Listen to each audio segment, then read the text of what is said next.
con Moisés Comen, representante de Beobasket en España, en Latinoamérica y Corea. Es el representante de Bojan Dubljević, entre otros muchos jugadores. Y con él vamos a hablar de muchas cosas. Lo primero, ¿cómo estás, Moisés? ¿Qué tal todo? Bueno, pues, ¿qué te puedo decir? Aquí estamos pasando esta cuarentena y ese trágico suceso que está ocurriendo en el país, que verdaderamente pues está fastidiando lo que es la economía y sobre todo minando la moral de las personas. Pero vamos a ver si pasa pronto y podemos volver a la normalidad cuanto antes. Es una situación ciertamente complicada. Como comentaba, bueno, este es el representante de Bojan Dubljević, es valenciano, es un asiduo de la Fonteta. Vamos a hablar de todo eso, vamos a hablar del futuro de la Liga Endesa, de la Euroliga. Pero lo primero que le quería preguntar es cómo es su día a día, ¿no? Porque imagino que habrá variado muchísimo en esta nueva situación, porque todos nos imaginamos la vida de un agente, de un representante, sobre todo es con muchos viajes, visitando a sus representados, el contacto directo. Todo eso se ha perdido ahora mismo con este estado de confinamiento en los domicilios. Sí, claro, obvio. El ritmo de trabajo, viajes, movimiento ha parado de una, o sea, con una brusquedad increíble, ¿vale? Y obviamente se resumen de tener un montón de llamadas telefónicas todos los días con un montón de cuestiones, pues el volumen de trabajo ha bajado a lo mínimo, más que nada jugadores preguntando cuándo se pueden ir a casa, si se va a continuar la ACB, si no, los clubes están nerviosos, los clubes no saben si fichar, si no fichar para las próximas temporadas, debido a que no saben exactamente el presupuesto que van a tener, no saben cuándo va a empezar la liga, si se va a acabar, si no, el año que viene si va a haber liga, si no, si hay va a ser sin público, si no, entonces claro, hay un desconcierto general que no hay respuestas, no hay respuestas que se le pueda dar a nadie, y entonces en ese desconcierto, incertidumbre, la gente pues no sabe por lo que hacer.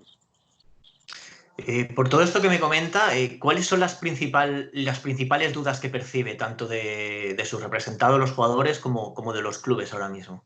Bueno, los jugadores tienen la inquietud de que el 90% de los clubes piden recorte a los salarios de los jugadores, por lo que es una inquietud importante, además de tener que pasar una cuarentena fuera de su casa, porque al final del día están trabajando en este país o en, la ciudad que estén, y claro, ellos tienen sus domicilios habituales o en Estados Unidos o en Croacia o en Turquía o donde sea. Entonces están lejos de la familia con el peligro que lleva, pues que pase cualquier cosa y que no puedas acudir a un entierro o no puedas acudir aquí, no puedas acudir a un hospital, pues eso hace que los jugadores al ver que no juegan y encima que cobran menos de lo que deberían de cobrar, pues entonces crea un nerviosismo importante. Es un nerviosismo un poco por la situación actual, pero lo cierto es que el futuro pinta también de manera muy preocupante en todos los deportes y por supuesto también en el baloncesto. Obvio, vamos a ver, las taquillas se van a reducir, la boletería se va a reducir, el ticketing, se va a reducir los sponsors. Habían un montón de empresas que apoyaban el deporte que ahora, después de este varapalo económico, pues no van a poder facturar ni van a tener los ingresos que tenían anteriormente, por lo que muchas desaparecerán, muchas aportarán menos y muchas pues no aportarán absolutamente nada. Entonces, claro, eso se ve, eso va a ir directamente relacionado con los salarios de los jugadores, con el dinero en general y todo. Entonces, pues la verdad es que se prevé una bajada importante de dinero a los jugadores, por lo que conllevará un menor nivel de jugadores el año que viene en la ACB. Eso la CB, pero en la Euroliga la reconstrucción, por lo que parece, va a tener que ser también muy importante porque también está afectando a los grandes clubes europeos todo esto.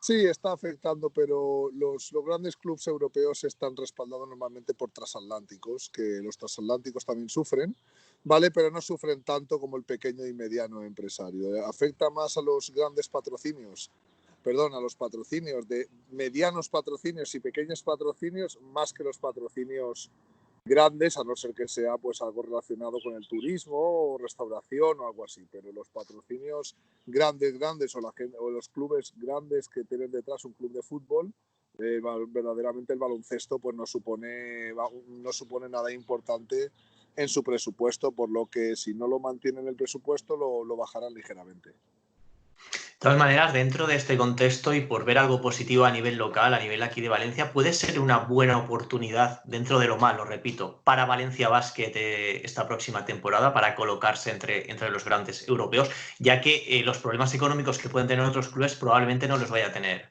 Valencia.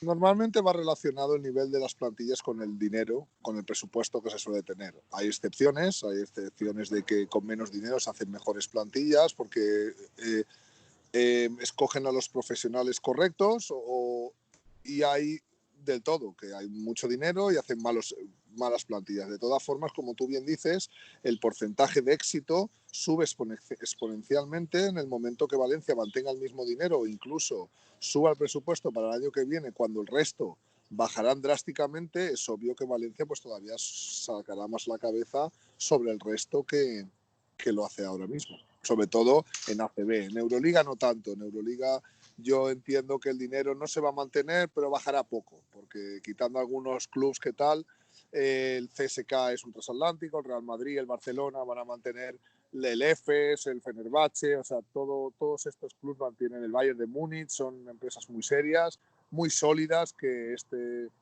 varapalo pues a ellos les afecta obviamente, pero no les afecta de una forma significativa para reducir nivel de plantillas.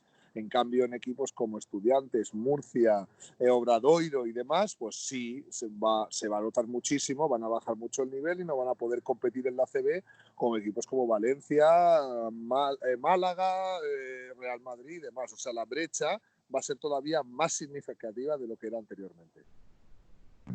Por cierto, un Valencia Basket donde usted actualmente representa a Bojan Dubljevic, pero donde yo recuerdo hasta hace no mucho que han llegado a representar usted y su agencia a casi la mitad de la plantilla, ¿no? Sí, bueno, esto es un poquito, nosotros somos la mayor agencia de Europa, ¿vale? Representamos a 300 jugadores, por lo que es normal que los equipos buenos pues nos fichen bastantes jugadores. Hay momentos que se juntan muchos porque coincide que están buscando y tienen necesidad de esas posiciones, y hay momentos pues que no.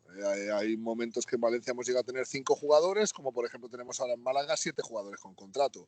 Ahora mismo pues solo tenemos uno en Valencia, pero seguro que las próximas temporadas aumentaremos este número. Bueno, lo preguntaba sobre todo por eso, porque la colaboración con Valencia Basket en estos años ha sido muy estrecha entre el club y Veo Basket, ¿no? Sí, sí, siempre ha sido muy buena, de hecho sigue siendo muy buena, pero como te comento, hay veces pues que la temporada pasada teníamos 2 jugadores, teníamos a Sergi García y a Bojan Dubljevic, y ahora pues tenemos uno y esperemos que el año que viene tengamos alguno más. Bueno, lo que está claro es que el que va a seguir estando es Bojan Dubljevic, ¿no? Cuéntenos, la última noticia es esa renovación por 3 temporadas más una opcional por parte de ambas partes. Cuéntenos un poco cómo se fraguó esta última renovación. Bueno, Valencia siempre nos ha manifestado el interés de renovar a Dubljevic, de querer a Dubljevic como un valenciano más. Dubljevic, Bojan se siente un valenciano más. La primera opción siempre ha sido Valencia por encima de cualquier otra. Ya me llamaron y me entrevistaron en varias radios y televisiones preguntándome, y lo mismo de siempre. O sea, sí ha habido interés de varios equipos de ACB, de Euroliga, ha habido de la Euroliga y demás, pero Bojan nunca ha querido escuchar ninguna oferta hasta que nos hablara con Valencia y se siguiese para adelante o no. En el caso de que Valencia no hubiese decidido o hubiese habido un acuerdo, pues entonces Valencia se hubiese escuchado otras ofertas, obviamente. Conociendo un poco a Dubljevic, imaginamos desde fuera que la consigna a su representante fue: yo quiero seguir en Valencia, negocie usted como vea, pero mi prioridad es Valencia, quiero seguir aquí, sácame el mejor contrato, pero un poco para una gente, imagino que es complicado, debe ser complicado cuando tampoco tiene el arma de otras ofertas para poder negociar un contrato, cuando un jugador es tan especial como Dubljevic, que todo el mundo sabe que su deseo y su aspiración no es irse a otro gran club, sino continuar en Valencia. Bueno, ese es el deseo del jugador, pero como tú bien dices, es una posición complicada, pero a la vez cómoda, porque además Valencia lo quiere sí o sí el jugador, entonces tiene mucho interés en el jugador. Entonces, pues respetando lo que es los índices salariales que puede pagar Valencia y más o menos el precio de mercado, se llega a un término medio, ¿vale? Donde pues ambas partes se sienten contentas, cómodas y de esa forma poder seguir durante varios años. Si me preguntas si Double Bojan podría haber conseguido más dinero en otro equipo de Euroliga, la respuesta es sí. Podría haber conseguido más dinero en otro equipo de Euroliga, pero como tú bien dices, el jugador quiere quedarse sí o sí, por lo que ha sido fácil y rápido. De hecho, desde que nos comunicó Valencia vamos a hablar del tema hasta que se llegó a un acuerdo pasaron 24 horas. Pues ese es un buen titular, ¿eh? Sí. Acuerdo rápido y el mejor ejemplo, ¿no?, del buen entendimiento entre ambas partes. Así es. Además, le iba a preguntar también por esto que me decía, porque Dubljevic es con diferencia el jugador mejor pagado de la plantilla de Valencia Basket. Algunos dirán, hombre, está muy bien, ¿no? Es el jugador mejor pagado, le cuidan bien, sí, pero hay que decir que Dubljevic, como usted acaba de comentar, ha renunciado a mucho más dinero por seguir en Valencia. Así es. Es un compromiso importante y demuestra, y aquí sí que me gustaría conocer su opinión por su conocimiento de mercado y de muchos jugadores, el caso excepcional que supone Dubljevic dentro del contexto profesional a nivel, yo creo que mundial, ¿no? Es un Bueno, caso vale. muy poco común. Para Valencia Basket. El valenciano de Montenegro. Sí, para Valencia Basket, Bojan Dubljevic es un esfuerzo titánico y muy importante en su presupuesto y somos conscientes de ellos y no nos pesa la responsabilidad porque Bojan está integrado y Bojan está completamente consolidado en el proyecto de Valencia Basket. Es un añadido de presión, pero él lo lleva muy bien y él está contento, él quiere, como sabemos todos, retirarse en Valencia, pasar muchos años aquí y él se siente completamente identificado con la ciudad y con el club. Lo que sí es cierto, y también con esto es obligado preguntarle, ¿no? ¿Cuántos o qué grandes equipos del baloncesto europeo querían contar con Dubljevic? Y más sabiendo que todavía no había renovado con Valencia Basket. Durante la temporada, tres equipos Euroliga tuvieron interés firme en saber la situación y pedir precio y uno sondeó. ¿Algún equipo ¿Nombres? ¿Nos puede español? decir alguno? No, algún equipo español, pero de Euroliga, pero no te puedo decir los nombres porque la confidencialidad es parte importante de nuestro trabajo. Lo que sí que le puedo preguntar, imagino que esto es menos confidencial, es a lo mejor qué equipo en estos últimos años, que no sea Valencia, ha mostrado más interés y en más ocasiones por Dubljevic. No sé si esta me la puede responder.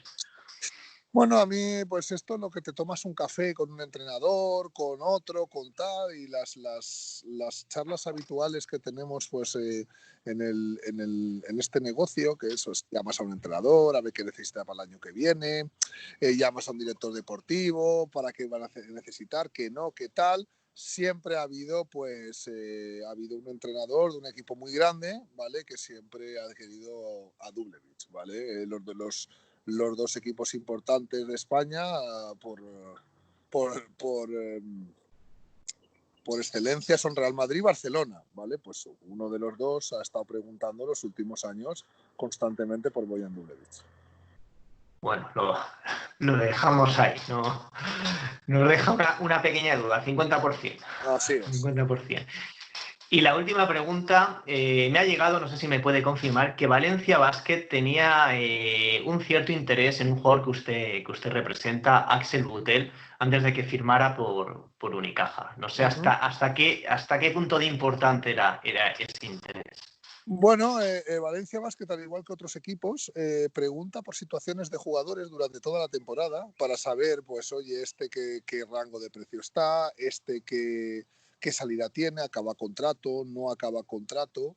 Pues verdaderamente no te podría decir que no ha preguntado Valencia por él, pero tampoco que sí, porque verdaderamente no recuerdo. Entonces esto significa que si ha preguntado en un momento dado, como pregunta Valencia, como Málaga, como Baskonia, como todos los equipos te preguntan en una temporada 50 nombres para interesarse, tal. No hubo en ningún momento ningún interés especial de Valencia Basket, porque si no, obviamente me acordaría. Y Valencia Basket es muy del perfil de no ponerse a negociar o buscar los jugadores hasta que acaba la temporada. Entonces, Correcto, sí ellos te es. preguntan, pero nunca enseñan un interés especial en nadie, en especial. ¿Vale? Entonces no había nada extra con Butel, o sea, era uno pues de los 15 o 20 que pueden haber preguntado durante el año para interesarse por la situación, nada más para hacer sus cábalas y sus supermanagers, que digo yo, ¿vale? Para pensar la próxima temporada, pues opciones que hayan abiertas para luego contratar en un futuro a los jugadores. Pero eso que se ha dicho por ahí de que estaba altamente interesado en Butel y demás, no es cierto, o por lo menos no nos lo trasladaron. Pues hay muchas veces que los clubs intentan esconder esto es como una veces como una partida de póker, intentan esconder el interés para no mostrar excesivo interés, para que luego como que tú se lo has vendido, para bajar el precio, o sea, a mí no me llegó en ningún momento del club el interés especial por Butel. Y ahora sí, la última, dentro de ese supermanager que me nombra, de cómo ve usted, y sobre todo desde fuera, el Valencia Basket que viene, porque realmente el de la actual temporada en estas circunstancias, entrar a valorar cómo se va a volver es creo que más complicado todavía. Bueno, yo creo que Valencia Basket tiene una columna vertebral importante de jugadores que tienen contrato el año que viene. Veo que Valencia Basket, si no mantiene el presupuesto, incluso puede hasta aumentarlo un poquito, el budget, o reducirlo en una cantidad mínima, por lo que la solvencia que está mostrando Valencia Basket con gestos como el de esta temporada, que a pesar de lo que ha pasado es el único equipo de la ACB. A lo mejor hay un segundo equipo, ¿vale?, que mantiene el salario 100% de los jugadores. Eso inspira muchísima confianza para los jugadores y mucha seriedad.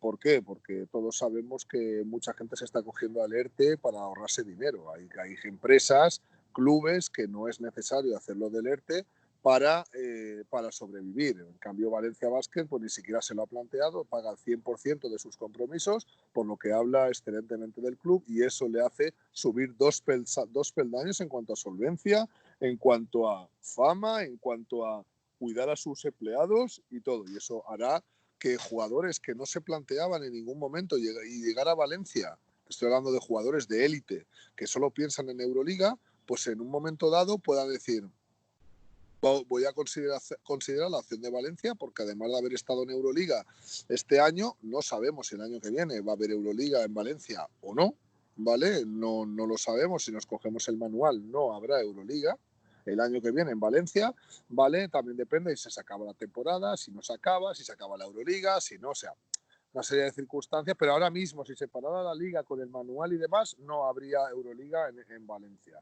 Y eso, pues claro, afecta a los grandes jugadores que no quieran ir a clubes de Euroliga. Pero dentro de los clubes no Euroligas favoritos en el panorama europeo, Valencia o Málaga son clubes privilegiados. Yo creo que sería primera y segunda opción para cualquier jugador de fuera. Perfecto, Moisés Cohen, muchísimas gracias por atendernos y sobre todo desearle que la salud es lo primero en estos días. Un abrazo fuerte para usted y sobre todo para toda su familia. Gracias, igualmente, y un mensaje de ánimo a todas las personas que vean esta entrevista, que esto es temporal. Yo sé que es muy fácil hablar desde esta posición de tranquilidad y demás, pero hay que seguir las normas, hay que respetar el confinamiento y tenemos que luchar todos juntos contra esta pandemia que nos va a marcar para toda la vida. Un abrazo fuerte. Saludos, chao.